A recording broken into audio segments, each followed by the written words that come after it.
All right, everyone. Biden has a union problem. It's interesting because actually this played an outsized role when Hillary lost in some of the swing states up in the Midwest, up in the Great Lakes region. You'd think of Michigan, certainly, to an extent, movement within Ohio, certainly Pennsylvania, Wisconsin. This area that that relies heavily on what industry it can scrape together at this point, and of course was promised under Clinton. Basically, fuck you. That's basically what they were told, especially within the energy sector. Pennsylvania coal seams and so forth, in industrial muscle that's been left there would have been essentially abolished. The Democrats have been attacking it for a while, but Hillary Clinton took the next step. Now Biden is proposing the Green New Deal, and it's very funny because I'm watching, like, the corporate media is trying to brand it as the Green New Deal minus the crazy.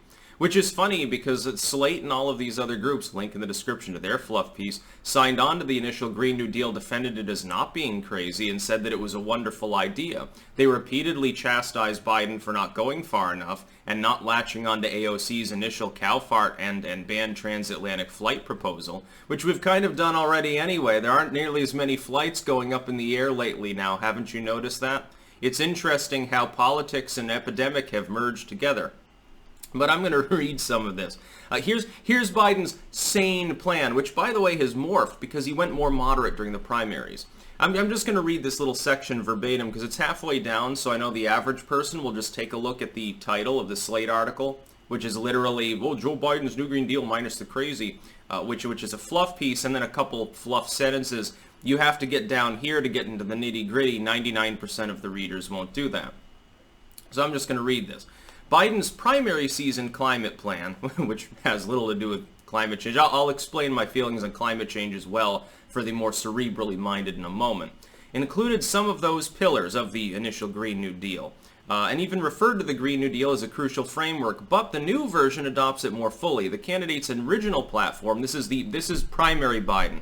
This is moderate Biden that wanted to get the nomination. Moderate Biden, his initial platform called for $1.7 trillion in spending over 10 years. By the way, this is moderate. This is the more limited version. $1.7 trillion over 10 years. That's quite a bit of money. Of course, the Democrats think you can just, forever print a little bit more and it doesn't really make a difference because they don't understand how economics work or they wouldn't be far left.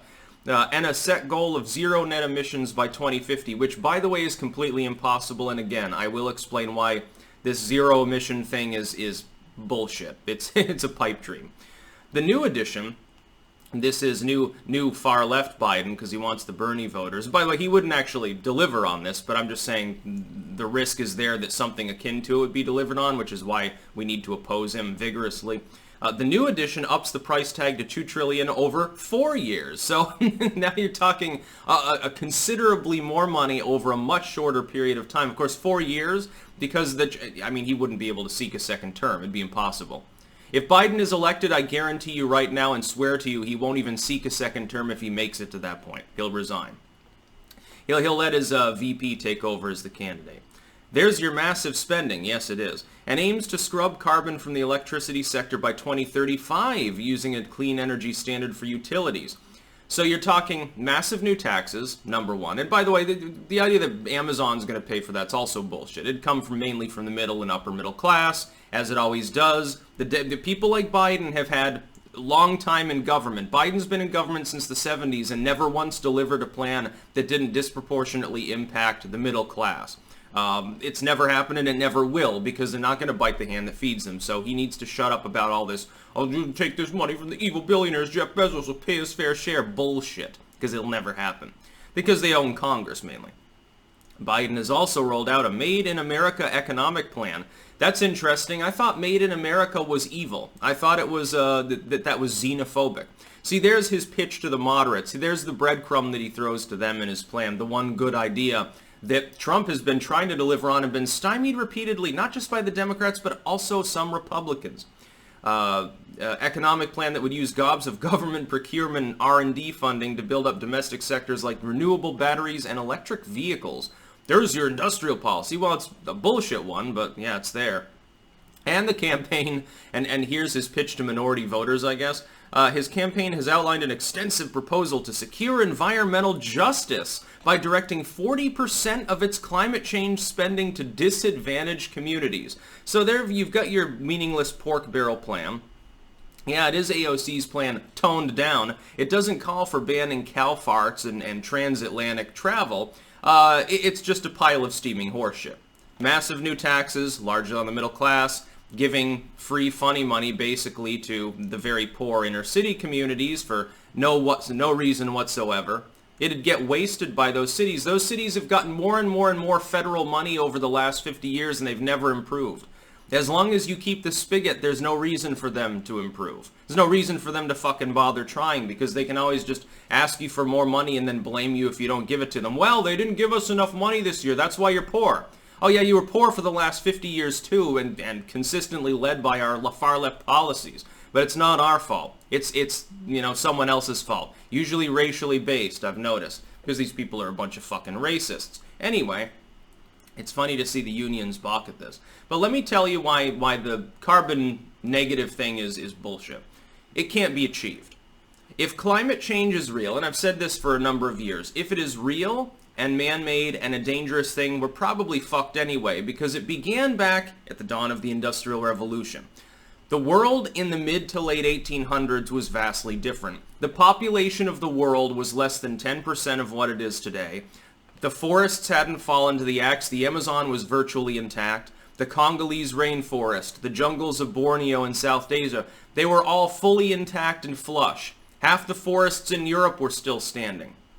The fact is that man has deforested 90% of the forest cover in many parts of the world since this time. The population has grown from under 1 billion people at the or around 1 billion people, I believe, at the dawn of the Industrial Revolution to what is it now? 14 billion people or some insane number? I don't even remember what it is. The fact is that you would have to do one of two things to reduce man's impact to a level that would be sustainable according to these particular models. Because, again, apparently global warming begins in the late 1800s. Unless you want to go back to that population and then reduce it further, and reduce the industrial impact of the world further than what it was at, you will not be carbon negative. It's impossible.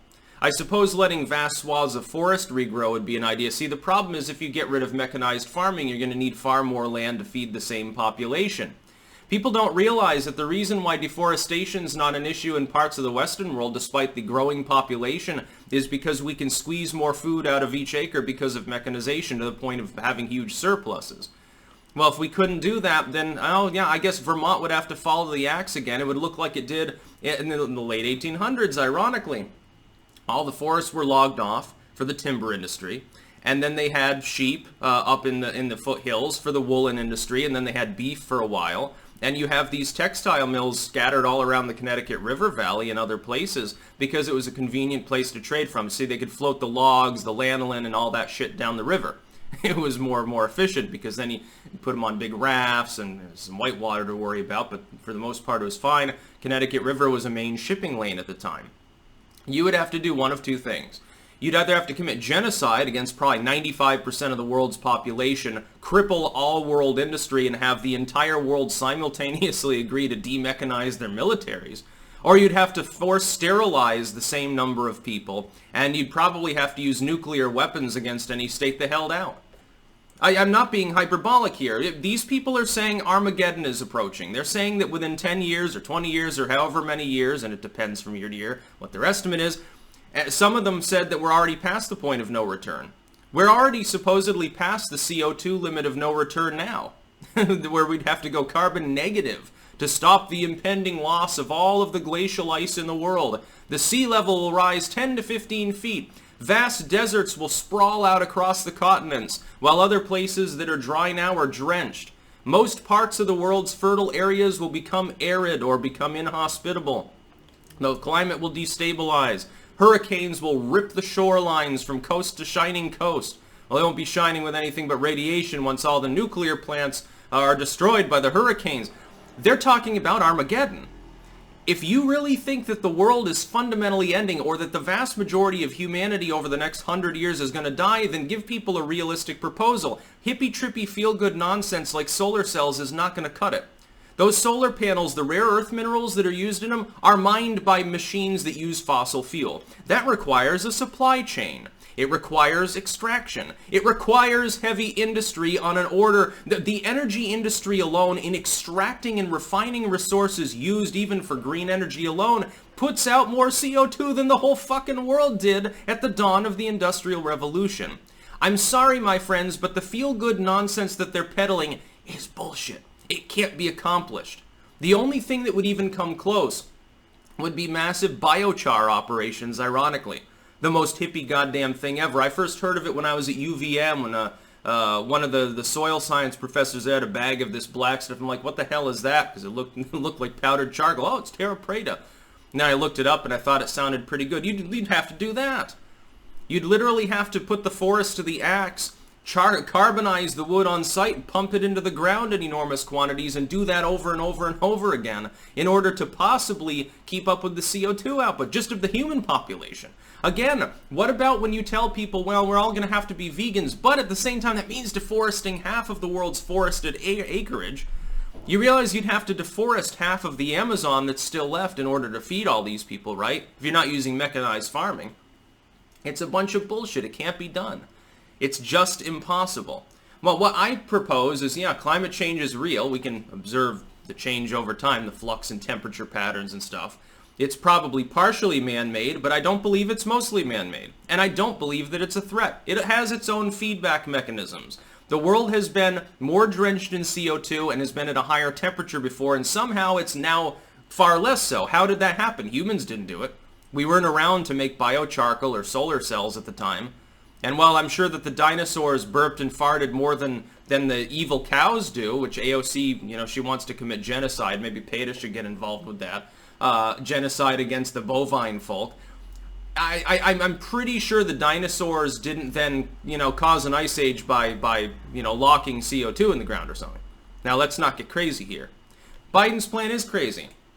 Basically, what this amounts to is let's spend $500 billion a year for his entire presidency on goddamn nothing.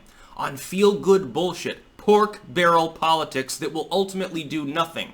For all of you hippie trippies out there, if you're worried about the climate change, plant a goddamn tree. Rip up your lawn and plant a goddamn garden. Stop relying upon globalist trade in order to get your food. Grow it and make it locally. Form local collectives. Have community gardens. That's how you solve the problem. But you know what? Most of these people are lazy. They want someone else to do it for them. That's the problem with the world.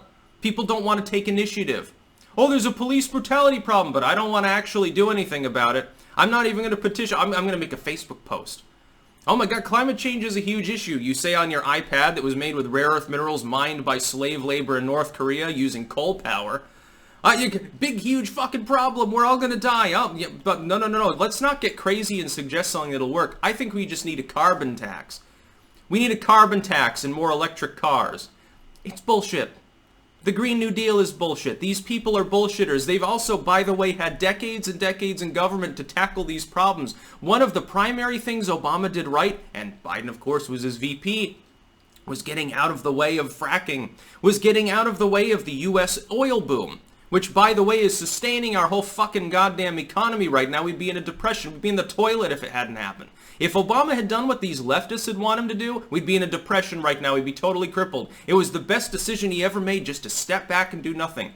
The environmentalists hated it, but they gave him a pass because he's a Democrat. They didn't want to get called bigoted, too, at the same time.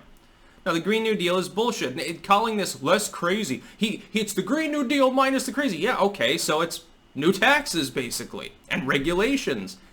I'm so surprised that this is what Biden is promising.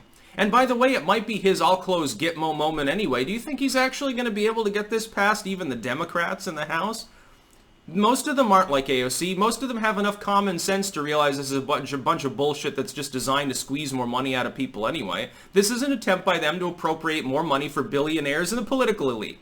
And then throw breadcrumbs to disadvantaged communities for political purposes so they can keep squeezing more money out of the productive classes. Fucking bullshit. That's about all. Peace out.